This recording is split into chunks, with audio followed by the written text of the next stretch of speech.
One of my favorite places to visit is Sedona, Arizona. Jocelyn Buckner was a vortex tour guide for 20 years. She's retired now, but she's updating some of the stories that she shared, and she's also writing a book, co-writing a book with Melinda Leslie. She gives night vision UFO tours. We were interviewed by Emery Smith for Cosmic Disclosure, talking about our abduction and being taken to the underground base and what it looked like and what happened underneath there. And then Melinda's obsession with finding out more about it. Hi, this is Jocelyn Buckner. I've been in Sedona for 25 years. I've been on this show before. Wendy's a wonderful host. And I just wanted to thank you for letting me be here with you and your audience today. What we talked about last time, the one thing that stuck with me, you were with a group or with some other people, and you stepped, I guess, out of the same frame that they were in because you could see them and they couldn't see you until you retraced your step. They couldn't see me, and they were calling me. They were about to call the sheriff. And I kept on saying, I'm right here. That was when I took people out on tours of Bradshaw Ranch. I'm retired now, so I don't do the tours. However, when friends come, because I just took Danny Sheehan, he's a friend, so I took Melinda and I took him and a couple of his backers that were helping to pay for the disclosure project that he's working on, and we took them out to Bradshaw Ranch and around to some of the places where UFOs were spotted landing, also the area where we were taken into the underground base. And, we showed them out in the middle of nowhere in this big pasture area. There's a manhole cover, and you open up that manhole cover, and there's stairs that go down like a couple of stories. I know somebody that actually went down there and was told under no uncertain terms to get out and forget that it was there. So we took Danny out there to see the manhole cover in the middle of this pasture. We couldn't get too close because of the cows. they were not all that interested in us being in their pasture. Yeah, intruders. And I think it's because they had some newborns, so it was probably the moms protecting the babies. But anyway, we got pretty close, and then we also went out to the Martin Marietta cement plant that's in Clarkdale. That trucks go in and they never come back out. So where are they going? We've had people that have seen convoys of trucks going into the cement plant, and they've waited there for days to watch to see if they come out, and they never did. Is that just a mystery? They would go to the underground base is what we figure, and they come out probably in another spot. There's another cement plant that's on the other side of Cleopatra Mountain in Prescott Valley. So we're thinking that they might go through a tunnel and come out through the other cement plant that's on the other side of the mountain, or they're going to parts unknown, because we don't know. Where they've done ground penetrating radar out there, and they've located probably tunnels that are right under Bradshaw Ranch, where I had that experience of walking through a portal and then having to find my way back through the portal so that, my friends wouldn't be freaked out. There's only one camera on that property now. There used to be several, but that one camera is pointed toward the area that Linda Bradshaw said was the portal that she would watch things come in and out of the ranch when she lived out there. And every time that she saw something, she called Tom Dongo.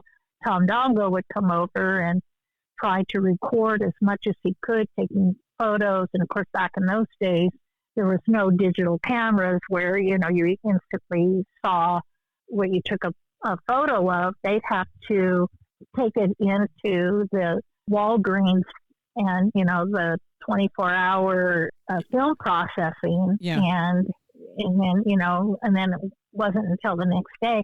And a lot of times they took slides, and slides are cheaper to reproduce and to develop, but a slide, you can't do anything to, Photoshop a slide. Once you have a slide, Yeah. that's it. And then they would also use Polaroids, but the Polaroid camera had, back in the 70s and 80s, had, very, very poor night vision. And so, they didn't get that much out of a Polaroid because of the light problem. But, they got a lot of photos. And of course, I have a lot of photos of, weirdness that happened. I was just out there with Danny and his friends. And first thing that we saw when we parked the car and we opened up the door, in that soft dirt right there next to the driveway was a footprint that was about 18 inches long. Huge footprint. Mm-hmm. And we all know about the Bigfoot that lives out there. We call it Big Girl. Yeah. And that kind of hangs out in Bradshaw Ranch. And then when we went into there's two homes. There's the original homestead.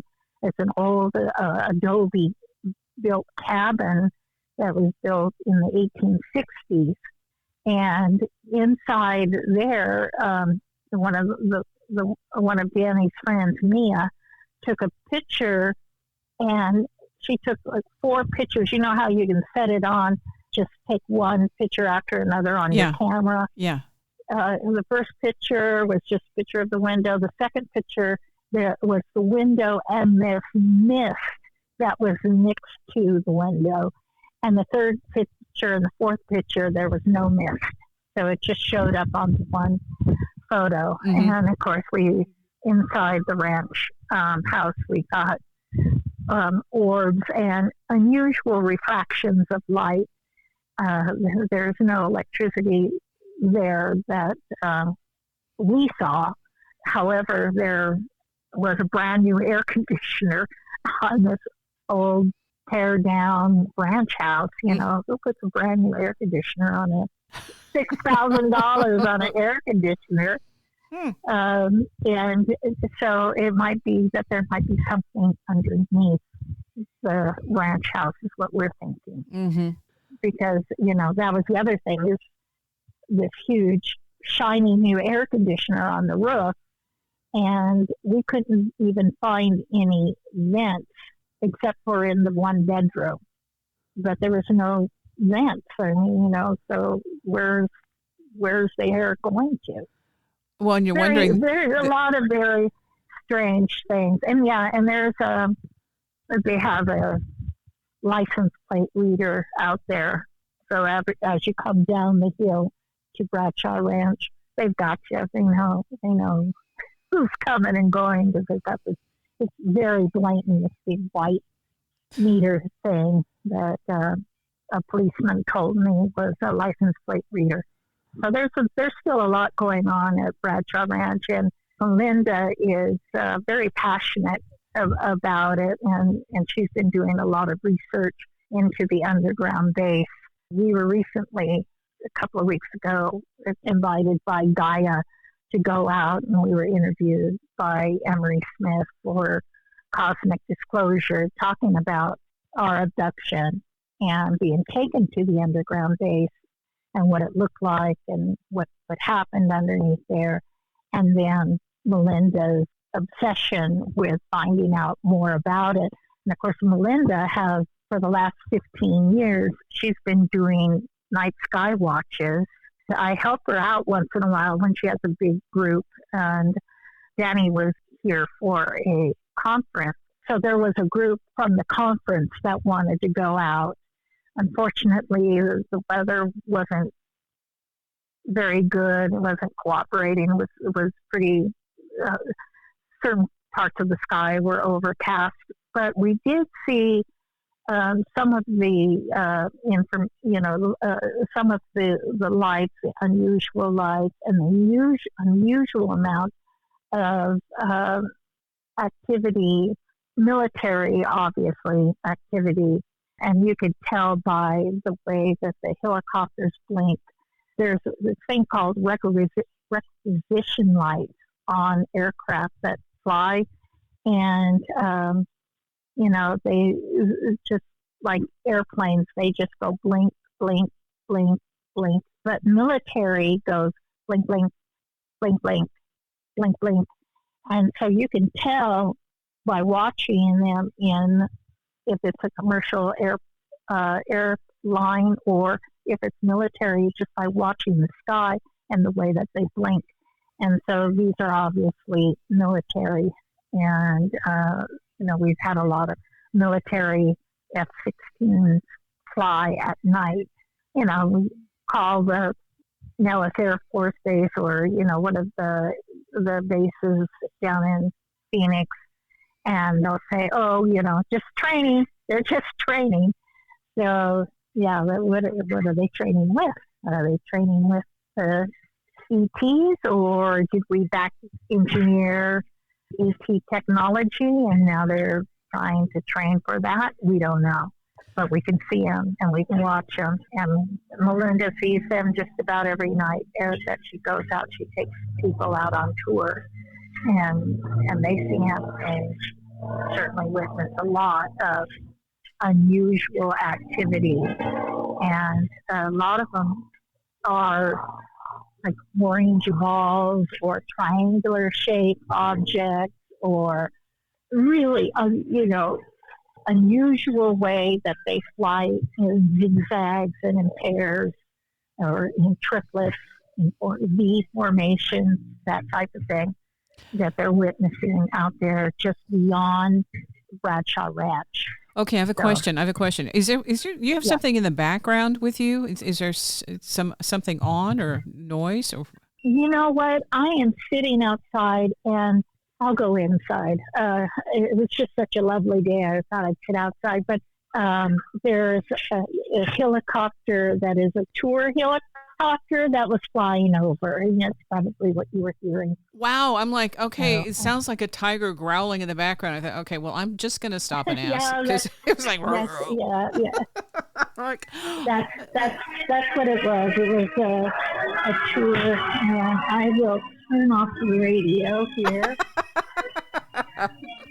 We have wonderful sound effects. Yes, it's gonna the ambiance for the audience. Yes.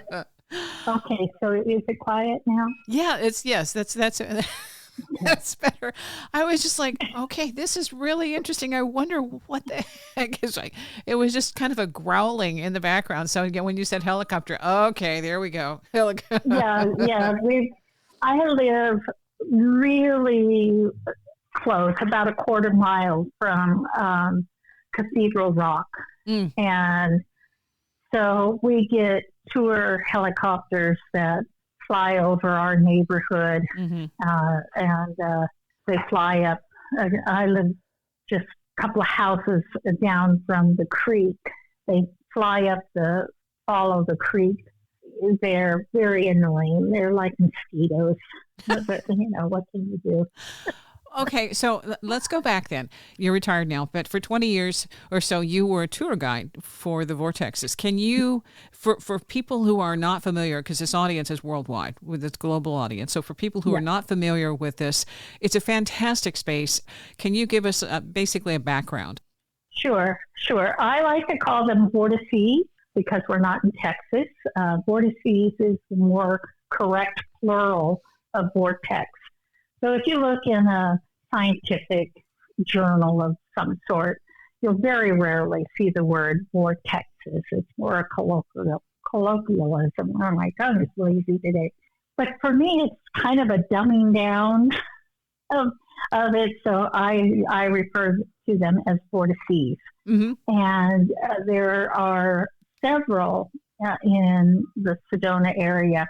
Now, everybody is familiar with a vortex because they have the one in their toilet. When you flush the toilet, it'll swirl, down, and you just think of that kind of action only in a more metaphysical term of the Earth's natural energies.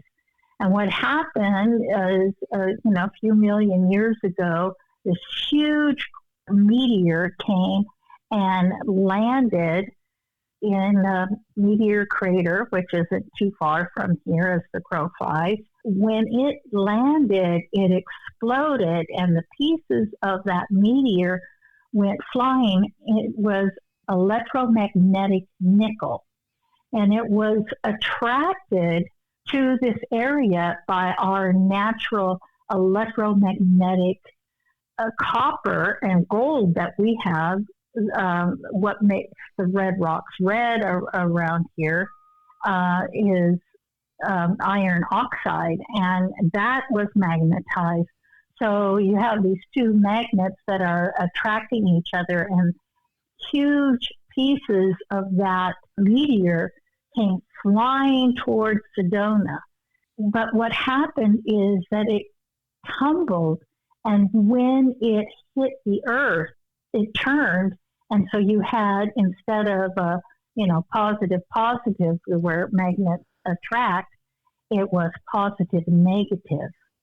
So it pushed that energy down into the earth, and where we have a natural battery because of our quartz crystal with the water inside. You think of Sedona, underneath we have a aquifer that is like water inside a giant crystal geode. And so when that energy hit, it made these vortices all over, because it hit and then it was turned on by that natural battery. And so there is this natural magnetism that is not normal. It's not a plus negative kind of. It's kind of AB, and it's plus and minus at the same time, which causes it to swirl. And you can see whenever you're in a vortex, you look at the trees, particularly the shaggy bark juniper that grow around here. They twist up like the end of a candy wrapper, that they just twist around and twist around. Now, what this does is, they're in your ears, you have magnetite in your inner ear, and that magnetite lights up your brain. Now, it's only 5 to 7%, but if I were to tell you that you're going to buy this $1 million home, that I'm going to save you 5 to 7%, you'd be all over it, because that's a lot of money. So think about yourself as being $1 million person, and 5 to 7% is going to be lit up inside of you. And this is one reason why we get a lot of artists, because it opens up creativity. And it's why we get a lot of psychics here, because it opens up the third eye. There's, nothing that you need to do, no aura you need to clear, nothing like that, because that's all natural. You kind of like going to the top of the mountain. They said, okay, I'm going to let you breathe in clean air now. It's like, yeah, well, there's clean air everywhere. In my body, all I have to do is inhale, exhale. It's fun. It's an e-ticket ride if you want to go someplace and have them clear your aura and open your third eye. I say, go for it. That'll be fun for you. But you really don't need to do that, because it's natural. You just have to pay attention to it. And a lot of people will say, oh, I don't feel anything. Well, all I can say is it's 5 to 7%. You have to really pay attention to your body. And some people wouldn't feel it even if you hit their head over with a hammer, and they wouldn't feel that either. For most people that come here and they go looking, they're going to find it. So it's easy to find because it's everywhere. They say that there's 4 main vortices in Sedona. Well, the reason why those are 4 main vortices is because they've got parking, bathrooms, and water at those 4 places. But there are vortices all over. And,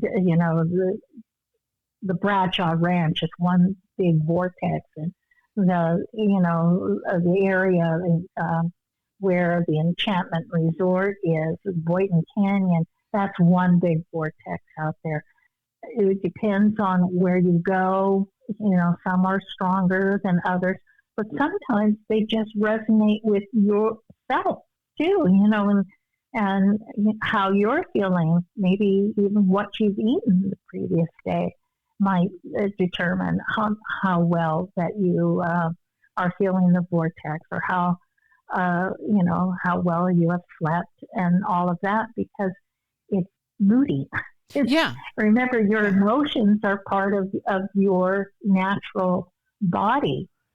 There's these studies that have been done here in Sedona where, they have people that are watching horror movies and how their bacteria in their body starts growing.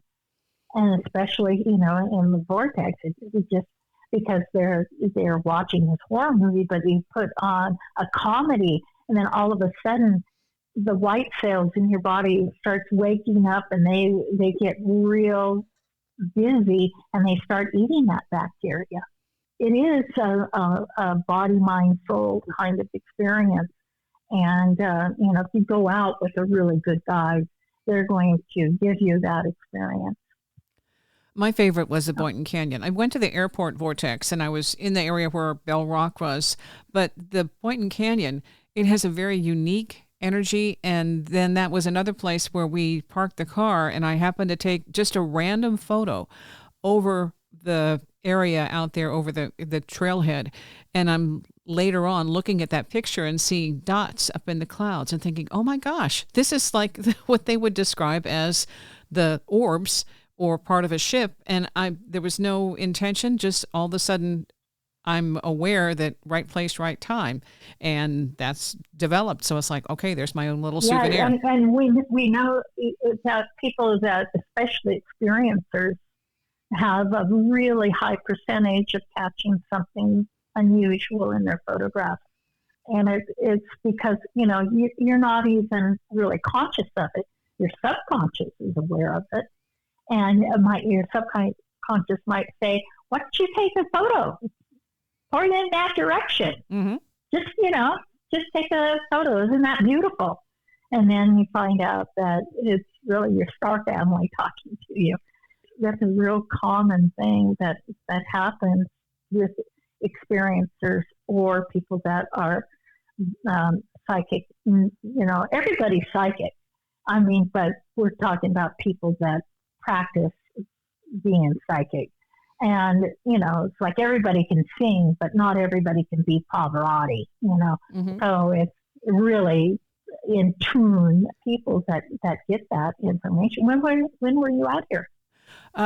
Maybe 6 years ago for that one, but I was there during 1998, and I actually worked at their local radio station for a little while. Chasm. Yeah. I was thinking about, do I want to move to Arizona, Sedona? And it was a beautiful, wonderful stay, but I decided, I need to come back here because there are things that I'm obligated to do here. And but it was very enlightening, eye-opening, life-changing, Mm-hmm. knowing the kinds of experiences that I had there. There were a lot of paranormal things that happened, and I was able to hear the animals, and there was so much happening. I can see why people are drawn there. Oh yeah, well, yeah. Too bad the radio station just closed. I haven't heard if the new owner is going to reopen it or not. But yeah, they're no longer on air. They had a long run there for a while. Oh yeah. The Taybacks, Tom Tayback, and his father was alive when I was there. This is one that I've had questions about because other people have talked about having a portal experience. And when you talked about this previously, this is the story that stood out because it definitely describes when people go into places and they think everything is normal, and then all of a sudden the tables are turned and they find out reality isn't the linear thing that we think it should be. It's completely unique, especially in areas like Sedona. So could you tell that story again? This is when I went out to Bradshaw Ranch, and I was out with Kim Carlsberg, who is also a UFO abductee. she's well known. She's got a book called The Art of Close Encounters, and she also wrote a book called Beyond My Wildest Dreams about her encounters. And Bashar did the illustrations for her because Bashar, or Daryl Anka, is actually an illustrator. Who knew? So she and I took some clients out to Bradshaw Ranch, and we were going to stay out there. We went out there in the late afternoon, and we were going to stay out there until it got dark to do a night vision tour with night vision goggles. And so we were walking around the pasture area, and we were talking about Big Girl and how she comes in and out of the portal there. So everybody was walking around, and looking to see if they could see any footprints or, or just taking in the sights and taking photos and stuff. And I had walked back toward the ranch house, and I could see them out in the pasture and walking around and stuff. And I thought we should try to get everybody together again and show them the ranch house and the homestead house. On the property, there is a windmill, and the windmill isn't connected to anything. It used to run the well pump. So I decided to go over to the windmill, and it started spinning. There was no wind at all, and it's not connected. And it started spinning, and I thought, oh, isn't that weird? So I'm going to go tell everybody that take note of this windmill spinning. And I go out, and I'm calling them, and then all of a sudden, Kim is looking around. I'm standing 5 feet from her. She's looking around, and she turns to this one guy and said, "Have you seen Jocelyn?" And this guy, his name was Jim, he said, "No, she was there just a minute ago. Maybe she went to the house." And I said, "I'm right here." I just turned around. I'm right here. And I got right in front of her. And I was about to, tap her on her shoulder. And she put her hands up to her mouth and started yelling really, really loud. And I kept on saying, "I'm right here, I'm right here." And I tried to touch her, and for some reason, I couldn't touch her either. It wasn't like my hand was going through anything. It was like I thought I would be close enough to touch her, but it was just like going through air. And she seemed to be like another foot away from me again. And I thought, oh, this is weird. That there seems to be this distortion, and she can't see me and she can't hear me. So I'm going to go and retrace my steps. And so I walked back to the windmill, and I walked back to by the ranch house, and I walked back, and she turned around. She goes, "Oh, Jocelyn, where have you been? You've been gone almost 2 hours. We're going to just about to call the sheriff because we could not find you. We looked everywhere." And to me, it was like, how long did it take me to walk from the pasture over to the windmill, which was about the length of a football field, and back again? Maybe 10 minutes or so, maybe 15. But to be gone for 2 hours from their time, as when I was like, and it seemed like the sun was, pretty high in the sky. And when she turned around and talked to me, it was almost dusk. It was a very weird experience. If that's the one that I was telling you about, that there's portals out there, and like I said, there's just this one camera. There used to be cameras on the ranch house. There used to be a camera watching people come in down the driveway, and now there's only one camera out there, and it's on a solar feed, for electricity, and it's pointed right at the spot where Linda Bradshaw could see when she was standing inside the ranch house looking out her kitchen window, and it looked straight onto this spot. That's probably where I went in and out of the portal and had that experience. However, there is one time that we were out there with a different group, Kim and I, and we had done the night sky watch, and we were coming back. It wasn't that late. It was during the winter, so we got early nighttime sky. About 6:30. It starts getting dark enough to see. So it's probably 8 o'clock at night. It wasn't that late. And we were driving home, and we were talking to these people. Now, normally, it's 6 miles out there from West Sedona to Bradshaw Ranch. So normally on the dirt roads, it takes you, about half hour or so to get out there. It was about 45 minutes. It's very dark and disorienting when it's dark out there. We're a dark sky city. And this was, no moon was out. The moon hadn't come up yet. And, plenty of stars, but it just seemed really, really dark this particular night.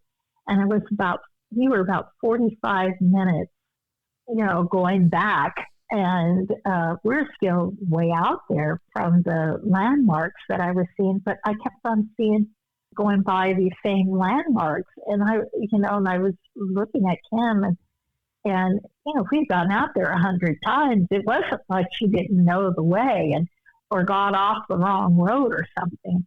And finally, but we kept chatting because we were trying to keep our tour in the back seat from not panicking, because the panic was starting to rise in our stomach. Kim looked at me and I looked at her, and finally the lady in the back seat said, "I've seen that same tree now 4 times. What is going on?" And so at that point, Kim pulled over, and she said, under no uncertain terms, she goes, "If we're in some sort of, portal or time warp or something, you have to release us now. We've got to take these people back to their hotel. You have to release us now." And there was a very unusual smell. Everybody, it was like, I don't know, like burning rubber, like it was electric. I don't know how to say it, but it was a really weird smell. And Kim said, "Oh gosh, I hope there's something something's not wrong with my car." Well, she had a brand new Jeep. It was like only a few months old. And I said, "Well, I doubt there's something wrong with your car. Maybe we hit something, maybe a dead animal or something."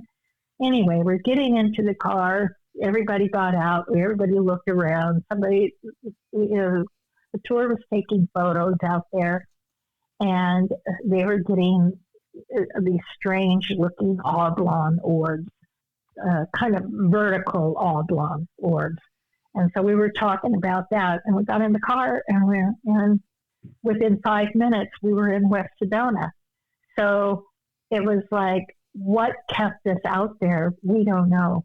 And why we were on this loop where we were seeing these same things over and over again. And we had to get mad and to tell them, "You got to let us go." That we finally were able to break the spell and get out of there. So that there was weirdness there. And again, that was another Bradshaw Ranch story. And there's even the story of Victor Bradshaw, who was the son of the owner. He was out in that same area where we got caught in that time loop. And, he was a teenager, and they like to get out and go roughshod over the dirt roads out there with their motorcycles. So he was in that area, and the next thing he knew, he was in Casner Canyon, which was about, I don't know, 15 miles away, the opposite way, but he went around the corner and he ended up in Casner Canyon. And he knew where he was because, as a teenager, they've been all over that area out there. But he was like, well, how did I get here? 15 miles away. Yeah. And his parents knew where he was, and, he hadn't come back for hours. And about 6 hours later, he finally comes home, and it's like, where were you? And he goes, I don't know. I was out there, near T Ranch, and all of a sudden I was in Casner Canyon. I don't know how I got there. I just got there. It just happened. So it does happen, and you gotta. I tell my clients that if you go to Bradshaw Ranch, be sure you tell somebody that you're going there, that somebody else knows that you're going there, or go with an experienced guide that knows the area, because we just don't know what happens. Nothing ever bad happens to anybody that I know of, except for when they run into maybe a military guy. But I mean, as far as paranormal activity, they don't go missing and then just never being shown again. They always come back. Got that going for you. Well, the one thing that's happened since we spoke last, you and Melinda Leslie are working on a project, and this is something that I think people are intrigued by, the military aspect, the component, but also the fact that the abduction, that you both have a story to share. Could you give us a little bit of background on that? Sure. That was a while ago. That was November. I have to go look at my notes again. I believe it was 2010. And Melinda was planning on moving to Sedona. I've known Melinda Leslie for 40 years now, because in California, we both belong to CUFOS together, and we traveled in the same circles. So when she said that she was going to come to Sedona to open up a business to do night sky watch with military night vision goggles, I thought, God, that's such a great idea. And, because we see UFOs here all the time, but you see them with night vision, you'll see more of them. Night vision doesn't have any kind of binocular effect, but it just opens up the sky. It opens up the light 40,000 times more light can be seen through night vision. So you see a lot better in the dark.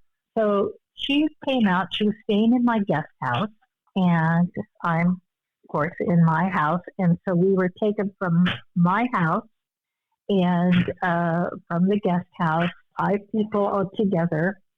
We were taken up to the high school where we were by ETs. From there, we were taken on buses to an underground base. Now, it's pretty weird when you wake up and you just feel somebody staring at you, by the side of the bed. And so about 2:30 in the morning was when things got weird.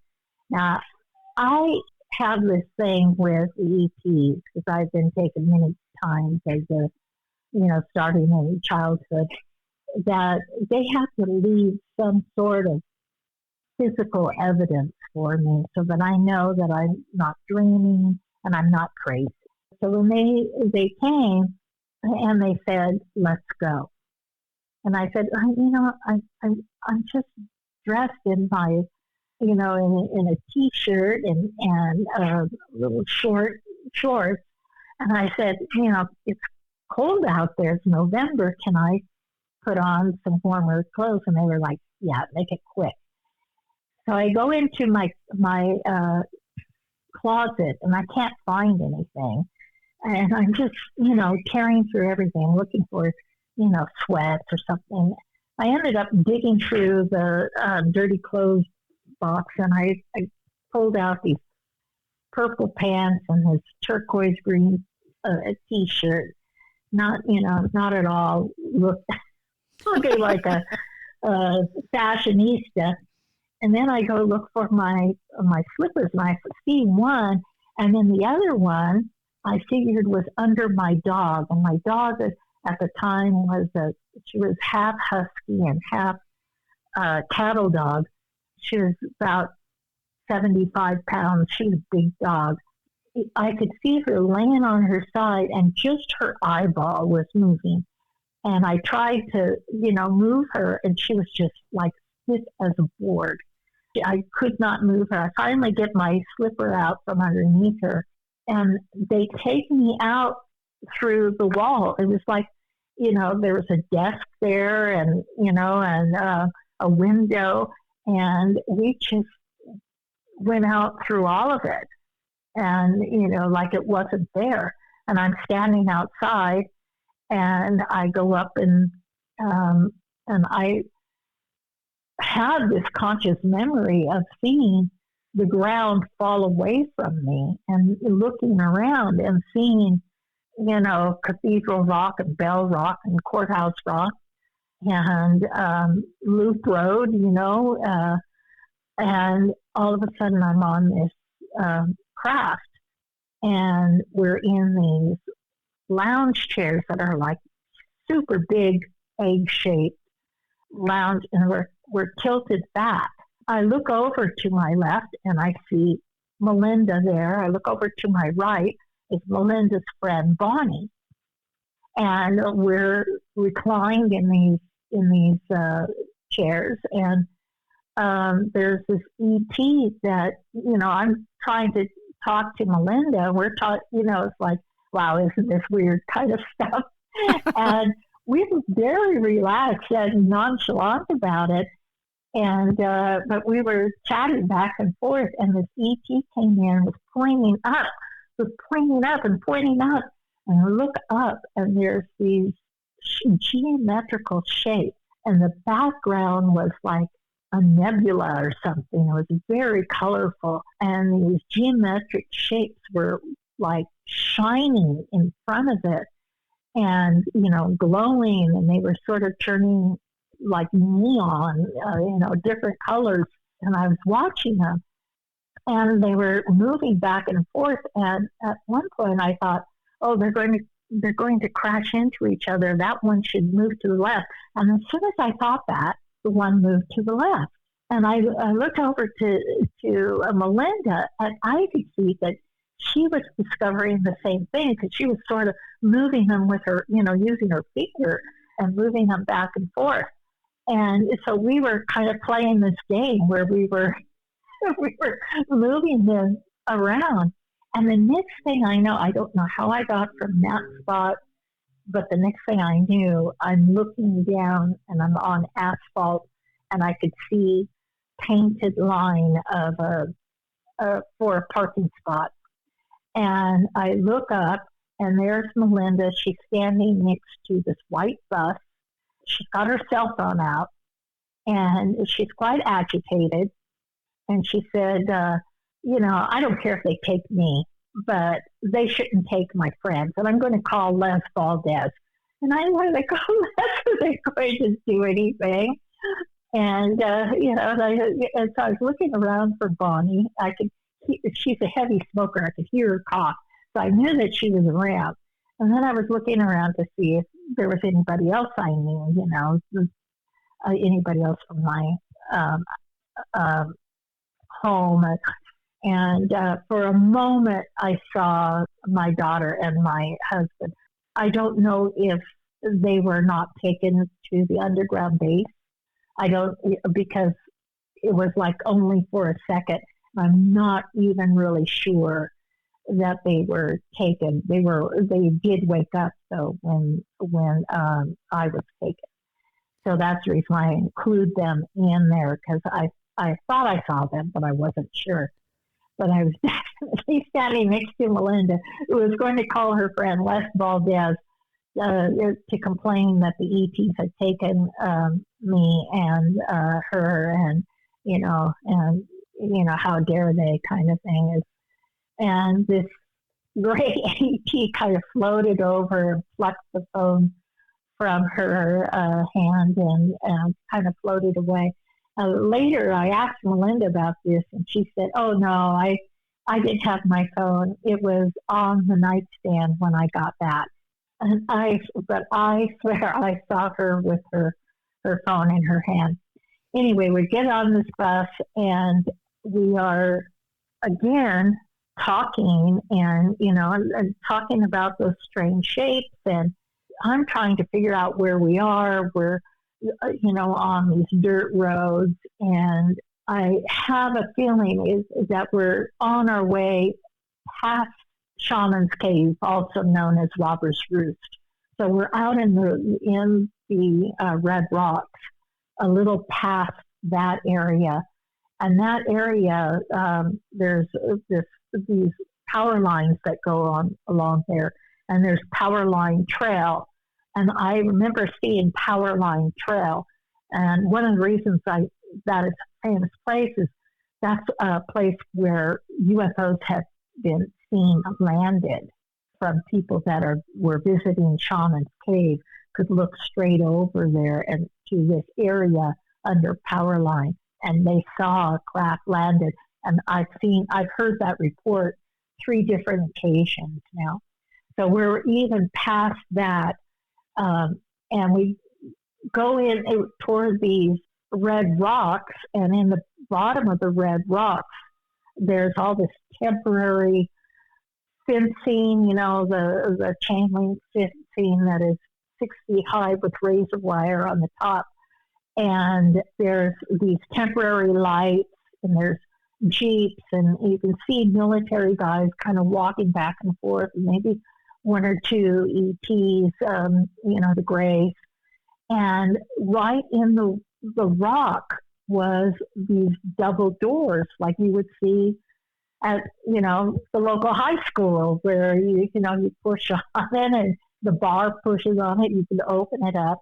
So for a while we're walking on, there's dirt, and then the dirt goes into kind of a hard surface, kind of like a red slick rock, and then from there it turned into a cement that we were walking on, and then it became like a moving sidewalk, like you would be at an airport. And we were on this moving sidewalk, and then we had to go up stairs, and there was another moving sidewalk. And when we were up there, there was, it was like a widow's walk. You look down, and like you're looking down into a big room where we saw men in white coats and stations and stainless steel tables, and there's some, people down there that were on the, obviously abductees that were on the tables. And, so we were leaning over, looking at what was, what was going on down there. And then we were led to an area where they were kind of dividing us up. And we were sitting on the bench. I realized that in my haste of getting dressed, that I had put my pants on and my sweatshirt on backwards. So I could pull my arms in and switch my shirt around so it wasn't choking me, and it was on frontward. But the pants, I was sitting there, they were kind of falling down in the back, and I had this big bubble in my crotch. And so this woman was walking by in military garb or camo, and I asked her if I could use the restroom. So I followed her down, and it was like being at any, kind of military industrial place, even a school or something, where it was linoleum floors and kind of that green gray kind of paint that went up. But the top of it. It went up about, 10 feet or so. But then there was another 3 or 4 feet that just looked like the red rocks, kind of, rough and hewn, and, that like it was carved into this red rock. And then I got to the bathroom. The bathroom was, fluorescent light, lower ceiling, and I switched my pants around and I walked out of there, and I didn't see the military girl again. So I started walking down the hallway. I ended up in this room that was like, I want to say, an alien zoo. There was this one enclosure that was like glass enclosure that I practically walked into, that had kind of this reddish orange looking, it kind of looked like coral, but it felt like it was a dog. It had this, it was very happy, and it, it moved around. It was kind of wagging. And so it had this energy of like being a dog. And I walked past that, and there was another enclosure where there was another plant that when I first looked at it, I thought it was a bird, but I realized it was this plant. And then I was going further, I could hear kind of a gurgling noise. And I started going a little bit further, and just before I could really wrap my mind around what I was seeing, the military woman came in and said, "Oh, there you are." And she grabbed me and she goes, "You can't be in here." And took me back to the bench. And I started telling Melinda what I saw when I was called in to this other group. And Melinda was with us, and we were put on another bench in a hallway. And first, Bonnie was taken into this room, and I could hear her. She had this very loud, low voice. Like I said, she was a power smoker. She just smoked all the time. So she was coughing, that smoker's cough, and she had that cougher voice. She was saying something like, "You want me to do what? Because I haven't slept in 2 days. I'm not going to do anything." And so they took her out, and so she went to, parts unknown. I never saw her again after that. And then I went in, and they set me down on this chair, kind of, futuristic egg-shaped kind of chair, and in front of this table. And the table had this kind of a round circle that was sort of floating there. And there was this, I'm going to say it was kind of a pyramid-shaped object that looked like to be brass or something. And they said, "We want you to use, without touching this, use your mind, pick this pyramid and move it through the hoop and make it hit on this other side of the table." And I went, "Oh, okay." And it was just really concentrate. And I did see the pyramid move, or I thought I saw it move just a little bit. And then this ET came up and did kind of a mind meld. And they had this cap thing on my head that, with all these brain electrode kind of things. And I'm hooked up to some machine, and this ET comes up and puts his hand on the back of my neck. And I could feel him in my head picking this object up with his eyes and moving it through the hoop and setting it down on the other side. And they said, "Okay, now you try." And so I just repeated, and it did. It I thought about it, and it picked it up, moved it, and set it down on the other side. And they had me do it a couple of times. And they said, "Okay, now we want you to, so we're going to take you out here." And I know that Bonnie turned one way, I turned the opposite. I turned to the left instead of the right. going out of here. So I went into a different group, but I could look, the door was open, so I could look from where I was sitting, and they brought Melinda in, and Melinda did it too. She moved those, with the ET's help, and then did it on her own. And so she came out, and she was sitting next to me. Then we were taken to another room where there was only one ET, and he was standing back in the corner, like in a shadow or something. But there were military men in there, and I don't know what kind of military because there's no insignias. But what I'm saying is there's this one guy, he was wearing obviously a military shirt. It had epaulets on his shoulder, and he had, I want to say, stars or something on his collar, and he was wearing a tie. And then there was another guy there that was in a long white butcher coat, and he was carrying this. It was either a clipboard or an iPad, and I want to say that's probably an iPad. But when this happened, there weren't any iPads out on the market yet. They had a different shaped object. This time it was a teardrop shaped object. And again, they asking me to move this teardrop thing.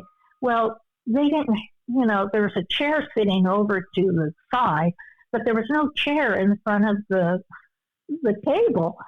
So, and I thought, well, I'm going to sit down. So I go and I grab the chair, and I scraping it along the floor, and I pull it in front of the table. And that's when I looked up, and just beyond the table, there was kind of like, up on a stage, kind of an elevated platform, was another machine. But all of those shapes that we saw in the craft, where the ETs were telling us to look up and watch this crap about those shapes. And Melinda and I were playing a game with them, and making them move and stuff. They were on that machine. And so I very quickly moved the teardrop to the other side of the table, and I got up out of the chair, and I went over there to the machine, and I started touching it. And then I thought, I wonder if I could make that one move to the left. And it moved to the left. And I said, okay, I wonder if I could make that one move up and to the right. And it moved up and to the right. And so, and it's, it's blinking, and it's, and it's kind of, I'm not sure if I'm hearing sounds, but to me it sounded like it was whistling or something. But they pulled me away, and they said, okay, that's, we're going to have you sit down over here. So they put me at the back of the room, and I'm sitting there, and Melinda comes in. Melinda doesn't see me sitting in the back of the room, and she goes, and again, they're not offering a chair, and Melinda moves the teardrop shape across the table, and she does it so hastily that the teardrop actually moves off of the table, drops to the floor. And when it does that, she sees that same machine, and she gets excited, and she gets up there, and she starts making it all move. And this one guy turned to the other, the guy with the epaulets, turned to the guy with the white coat and says, "We've got another one." And that's when Melinda turned around to me. She sees me in the back of the room, and I give her the thumbs up.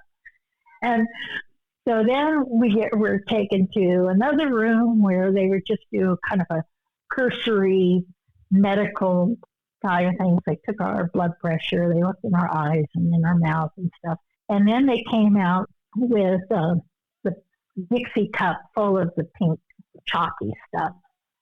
Now, both Melinda and I have known from past UFO and abductions that this is the mind wipe drug. I just take it and I down it. And Melinda she's not having it. She's like, no, I'm going to remember everything. I'm not going to take that. And they kept on saying, now, Miss Leslie, you don't take it the easy way. We're going to put it in a hypodermic syringe. It's going to go in your neck. That's the hard way. You want to do it the easy way or the hard way, but you're not getting out here, and all your friends are waiting. And, we need to get you going. So she finally takes it. And by this time, it kind of makes your brain fuzzy. It's kind of like, I don't know, acid or something, that everything becomes distorted. So she drinks it, and I'm already feeling it. So as soon as she drinks it, I get my face right into hers, and I cross my eyes and stick my tongue out, which cracks her up. Anyway, we end up, those are things that we remember without being regressed. So I think because we had a lot of levity and that we were very calm about the whole situation, that it helped us retain our memory. Because, we got back, they put us on by the time that we got onto the buses, walked back out of the tunnels and the moving walkways and everything. I got on the bus. I just, don't remember anything after that. I just remember waking up at 6:30 in the morning and hearing Melinda come in the door. And I thought, okay, well, I'm going to get up and make some coffee. And so she came in, and I said, I think, do you remember anything happened last night? She goes, oh, you mean about being abducted? And Bonnie said, I saw Melinda being abducted. And Melinda turned to her and said, well, I saw Bonnie being abducted. And I said, yeah, well, I remember being there too. And at that time, my husband calls me into the bedroom. And I go in there and I look out the window. And remember, I told you that I always ask the ETs to leave me some sort of evidence. And outside my bedroom window, there's a crop circle. It's not a crop circle because we're, don't have a lot of grass here, but it's November and the leaves had fallen down. It was like the leaves were woven and into the circle, and right in the middle of the circle, there was one weed that looked like a centerpiece. It was all twisted up, and with a flower at the top of it. It just looked like something you would put in the middle of your table. It was, quite a centerpiece. And so I come out of the bedroom and I don't say anything. I just take Bonnie and Melinda out to the side yard. Now, this is an area that I use to for my dogs to use, was the dog run. So I don't know what they did with all the dog poop. It's all gone. But all the grass was, it was just clean. There was no grass. The grass was probably, 6-8 inches high, and mostly weeds. It was all gone. It was smooth as a baby's bottom, with this middle, this centerpiece and this colorful fallen leaves that were woven around and placed directly in a circle right outside my bedroom window. Of course, we took photos of it. I still have the photos of those, and those will be in the book. So we came in and we started talking about it, and Melinda said, you know what? Let's not sully each other's story here. This was November, and in February was going to be the UFO, International UFO Congress, and Yvonne Smith is going to be there. And Yvonne is an expert in regressions for ET abduction. So we decided that we were going to get regressed by Yvonne. I got regressed right away, but eventually we all got regressed by Yvonne, and Yvonne said we all told the same story. And of course, after being regressed, a lot of our memories and the details of it became a little more sharp. But we all witnessed the same thing. And so that was the story about being taken to the underground base inside Sedona. That is, Melinda is now doing a lot of research on the underground base. You said you got a book coming out about this. When is that? Yeah. It's with an editor right now. We've got some other projects going on. And so we're going to try to get it out in the next few months. And it's called Underground Sky, which is basically the story I just told you. Plus, there's going to be a section in there about Melinda's research into the underground base and what she's found, and another section about some of the downloads that we've had from ET experiences. Not only this one, but others. So that's going to be in there. Real quick, are they the grays? Most of them were grays. I did see one mantis being, and but there's the tall, what I call the tall grays, and then there's the short little guys that are about 4 feet tall, and then you have the taller grays, which are about 5.5 feet tall.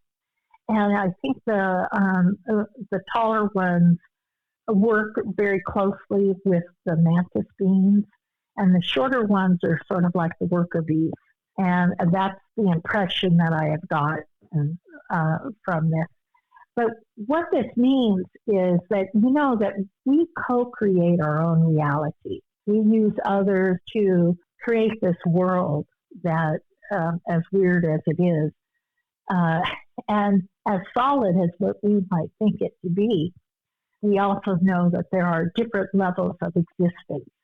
All of a sudden now, we know that we are having ETs in our current experience in this three-dimensional time and space, which means we are co-creating our reality along with ETs.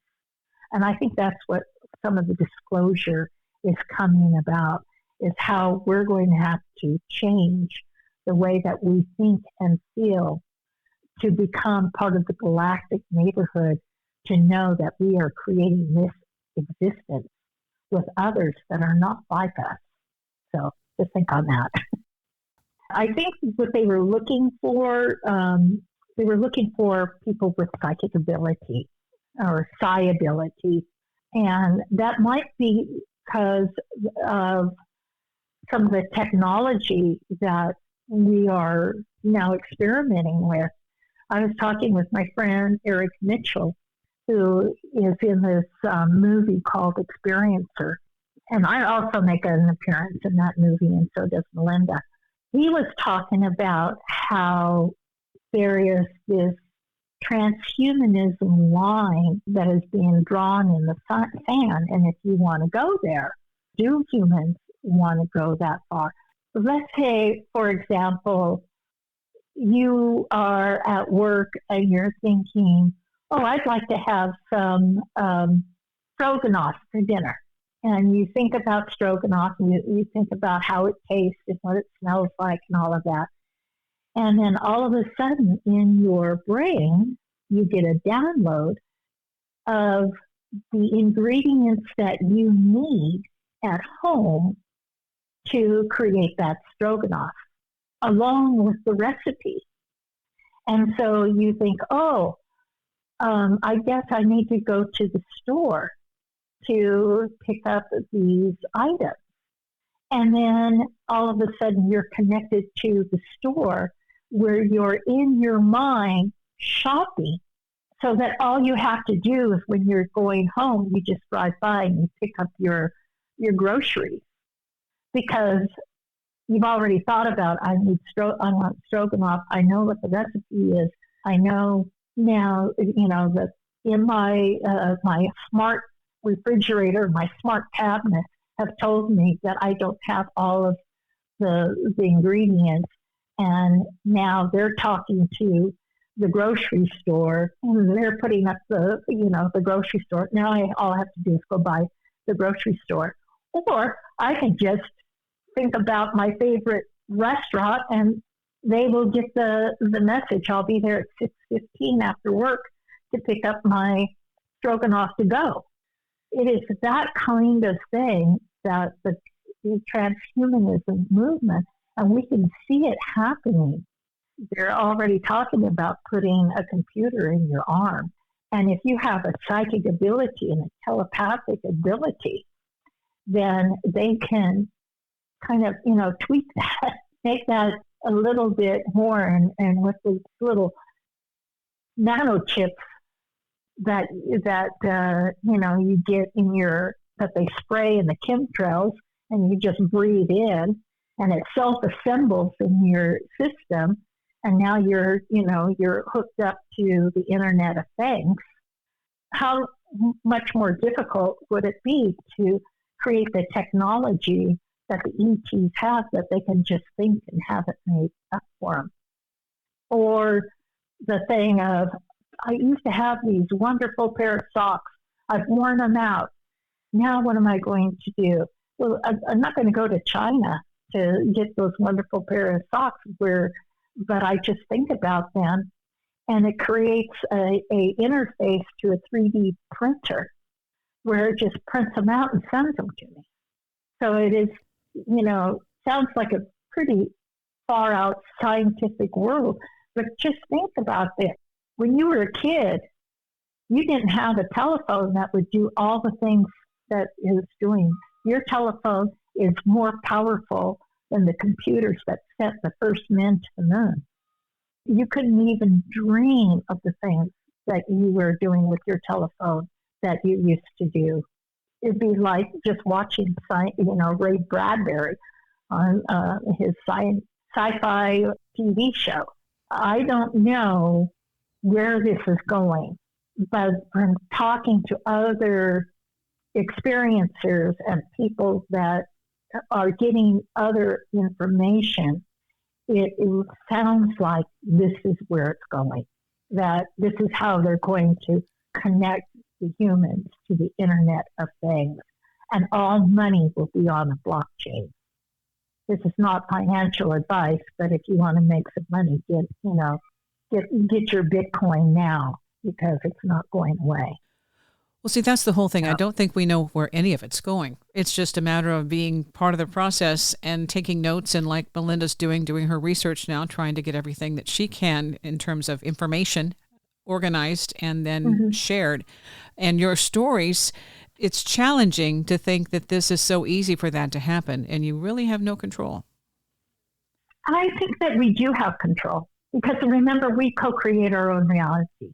I think that there is going to be borders and checkpoints and that type of thing. Really, it's more like people have to wake up and really look at what they want. What do you want out of this life? What is your ultimate goal? Is it to become, so internet connected that, all you have to do is think about something and it shows up in your life? Or is it that you want to take your shoes off and walk in the grass and connect with nature? And what I'm saying is, one is not exclusive of the other. It's just that there are going to be borders, and there are going to be, this is as far as we want to take it kind of thing. Because we do know that when disclosure comes, our world is going to change. Medicine is going to change. Education is going to change. The way that we think about business is going to change. The way that we think about money is going to change. Everything that you touch is going to change. And a lot of people are not going to survive that. They're just not. They'll just basically say this isn't happening. Stomp their feet in the ground and refuse to see, I mean, can you imagine when some of these very religious kind of people see their first ET, their first alien being from another planet, or inside this one, or from another dimension? How are they going to act? You can already see the hoopla and, what's happening around people like Chris Bledsoe, who has a connection to somebody he calls Our Lady. And, he's getting these prophecies that are coming true. And they are seeing these orbs that turn into beings. And what I think this is what they're looking for is how to transition the world without everybody rejecting reality, the reality that we are co-creating with the ETs. Yeah. Instead of just saying, okay, let's go with the flow and let's figure it out and it'll work itself out, saying, like a little kid throwing a tantrum, this doesn't exist, it isn't real, it's not mine. Yeah. And instead, if you want to go forward, you kind of have to get over being a 3-year-old. Exactly. And, there's a lot of people who say, well, I don't believe in ETs. And that's fine. I don't know of anybody, though, that can't walk outside and see a gazillion stars in the sky and know that there are other planets and galaxies that are just like ours, and say we're the only planet with life on it. That's kind of narcissistic to think, that there isn't even a possibility of not having, like Jodie Foster said in the movie Contact, what a waste of space if it's just us. Well, but I don't know that it even has to be somewhere else on another planet. I think there are other dimensions and other realities here that when you expand your horizons and open your mind and experience expanded awareness, then all of a sudden, oh, wow, they're here too. And I think there's more to our world without having to go anywhere else. Absolutely. And I had a client years ago that was telling me about these hooded ETs that he would see all the time. And his 17-year-old son was killed in a motorcycle accident. And they came to him one time and he asked them, what happened to my son? Where is he?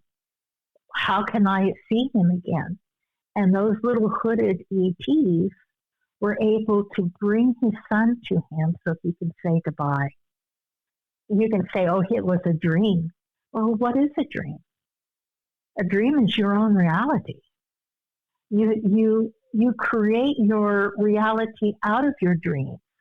If you go to bed and you think about something so hard that you visualize it like it's a memory and not a vision, but every night you go to bed and you think about that thing, whether it's winning the lottery or getting a new car or winning or having the love of your life, but you think about that every night for a while and you hold on to it. And no matter what people say, you just don't tell anybody so that you don't have to listen to the naysayers. But you just hold on to that. And every time there's any kind of doubt that comes into your mind, you chase that doubt away like, shadows across the sky. You just return to that vision of seeing yourself winning the lottery, being in that new car, or going to bed with the love of your life and on the next pillow. That will happen. It will. It's been proven. There's a guy, Neville Goddard, who taught that back in the 1930s about how to manifest whatever you want by your own creation, because you have God inside of you. There is a God, the same God that made the stars in the sky lives inside of you, and you can create whatever it is that you want. But you have to remember, you're creating whatever you want along with everybody else. So we all have to come together in unison. And you have to realize that part of the creation is also ETs. They're creating too. So, we have to be of one mind and realize this is when they say we are all one. This is part of it. This is part of it. We have to create the world that is going to benefit to make God grow. I'm looking forward to your book. I'm looking forward to more information that's coming out all across the board, disclosure, whatever you want to call it. I think that's been happening for a long time. And for people who've had experiences, there's no doubt. And the fact that it has been covered up says that there was something to cover up. It's just like, okay. Exactly. That's self-explanatory. Exactly. But I also want to, is there a way for people to follow up to find out more about what you and Melinda are working on? I'm working on updating my website, and it'll be on there pretty soon, jocelynbuckner.com. Melinda she's always out there because of her business. And all you have to do is contact the Center for the New Age in Sedona. But Melinda has UFOSkyTours.com. She's out there. She's speaking, more than I am. I guess I'm going to get out there more after the book is out.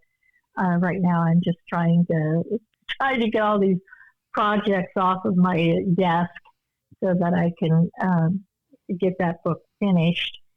It's different when you're working alone, on a project, but when you're co-writing with somebody else, it's, their schedule, your schedule kind of thing. So it's got a life of its own right now. But we're really, really close. No, that's great. It out. That's great. So basically, with your website, then there's a starting point. And so when people are curious about this and they want to follow up, it'll be there.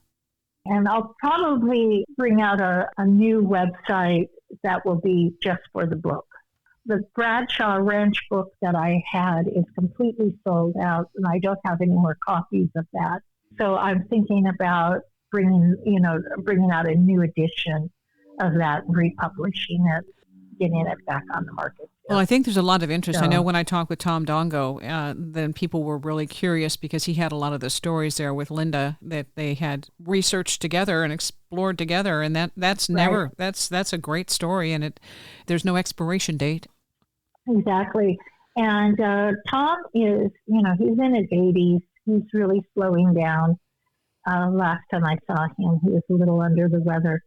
But he has taken Jeremiah Horseman and his wife, Alexandria, under his wing. And he has given all the information, everything that Tom has researched and everything to Jeremiah and Alexandria. And that's who Melinda is working with as far as researching the underground base and, doing more research on Bradshaw Ranch. They're part of Melinda's research team, and I'm sure she's going to mention them in the book as well.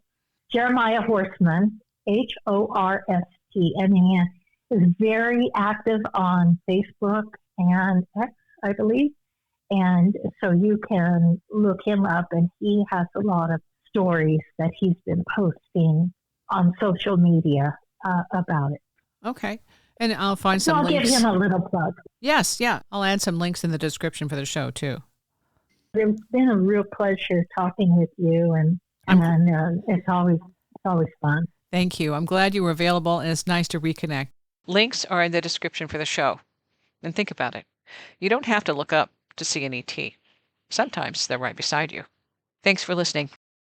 All of a sudden now, we know that we are having ETs in our current experience in this three-dimensional time and space, which means we are co-creating our reality along with ETs.